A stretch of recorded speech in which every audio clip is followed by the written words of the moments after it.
Thank you very much. So I was intending to really rely on Okopi and David, because for many years I haven't been getting into the technical aspects of the various weapons. But when we were at Greenham, we did actually make ourselves knowledgeable about what cruise missiles did. And so it is actually an important part of what we do. And I'm really, really struck at the moment by so many parallels between the situation we were facing in the 1980s and now. And I just want to say, nuclear crises become opportunities. And so I was going to focus on what we can do about all of this, but Sophie has asked me to also fill you in on the current thing, specific to the warheads.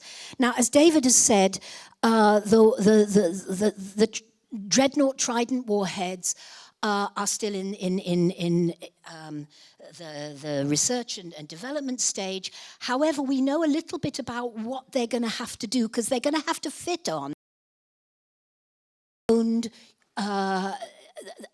Trident latest modernization of Trident missiles. So we already know that they're probably going to look like, very close to at least, what the US warheads that are being designed in the US. The W93 in particular, which goes together with something that we're not going to probably be designing at Aldermaston. We're probably just going to be kind of I don't know whether leasing or purchasing or whatever, but the sort of the housing around the basic warhead, which is so that they can be multiply independently targeted.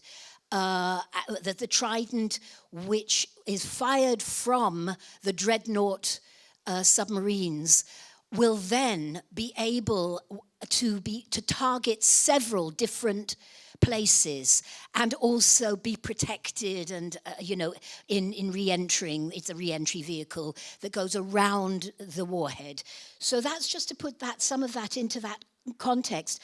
Now, what we know sort of, and I stand to be corrected by either David or Kopi on this, but the W93, which is under significant development, and we are connecting sort of with it with something called the Joint Technology Demonstration, JTD kind of project, which is a US-UK project, is that the W93 is believed to be intended to have an explosive yield of between 100 kilotons, 100,000 tons. So just to put that in context, that's between 5 and 8 times bigger bang than the Hiroshima and Nagasaki warheads, bombs.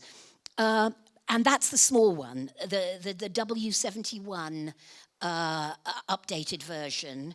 And a much bigger one, the W88 updated version, which was actually estimated, I think, in a report a couple of years ago by David when he was at NIS, of around 550, 555 kilotons. Now, UK is probably designing something in between those, and also David certainly in his report speculated that they would try to get a much smaller warhead, supposedly for this theater/tactical mission. Now, I knew this from talking to nuclear experts all around the world. There is no such thing as a tactical nuclear weapon. It describes a range, and it describes often a size, but it actually is a lot bigger. Increasingly bigger in size, but it can be smaller. But the point is, any use of nuclear weapons would be strategic in intent and catastrophic in its consequences, because the decision time on decisions. If any of you have seen this Netflix film. What's it called?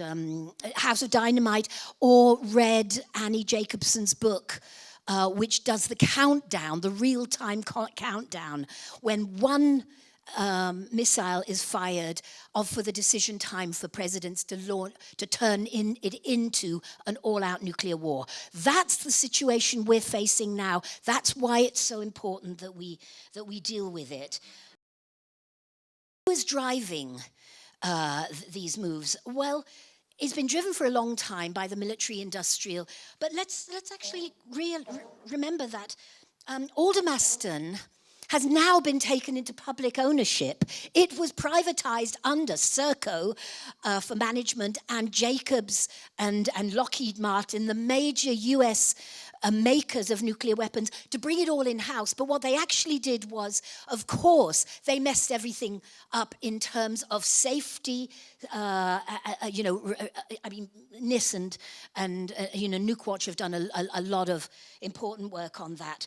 And the trouble is that they are very much supported. I actually don't just talk about the military-industrial complex, but the MEBAPs, the military-industrial, bureaucratic, academic, and political establishments that are in all of the nuclear-armed, and many, if not all of the all of the nuclear hosts, and also wannabe proliferators. So when we talk about expansion, this is nuclear proliferation going on in the UK. And I have to talk about the Strategic Defence Review, at least briefly in this, because it's crucial. But we looked at what was going to be the money that was going to be spent, 15 billion more for the new nuclear warheads. Now, I actually inquired with those who represent the government in these things. And but in addition, there's a 1.3 billion for the future combat air system, which is what's intended for Marham and is F-35As. Now, when I talk to government people, they said, look, what's going to happen at Lakenheath is purely for the US to decide. It's a US base. What happens at Marham? Well, what we want is to have dual capable. And the F-35A is dual capable in a way that the F-35Bs that went on the aircraft carriers was not. Can you wind up now? Yeah, so what we're looking at then is also, so if I just look at those two sums of money, I specifically said, so is there going to be a new warhead for for the F-35As if it's meant to be dual capable? And there was a lot of humming and hawing, but essentially they were saying no, at least we're not talking about that now, or we're not thinking of that now. So this is money that is actually meant for the Dreadnought Trident, we think. But we have to be alert as a movement, and this is why I wanted to finally finish my thing. We have to hold our government accountable in terms of the treaty that the government itself joined, it helped to negotiate in '68, joined as a depository in 1970, because flawed though that treaty is in so many ways for dealing with today's problems, at least we can hold them accountable. Legally, they accept the non-proliferation and disarmament obligations. And that treaty is going to hold a conference in April, May 2026. But we also have to recognize that the Treaty on the Prohibition of Nuclear Weapons now has over half of the UN member states, 99, have actually signed this treaty. It entered into force, into legal force under international humanitarian law, which means that it doesn't just disappear when there's the war, which we've been told the NPT's non-proliferation and disarmament obligations will somehow miraculously disappear if nuclear weapons have to be used under that treaty.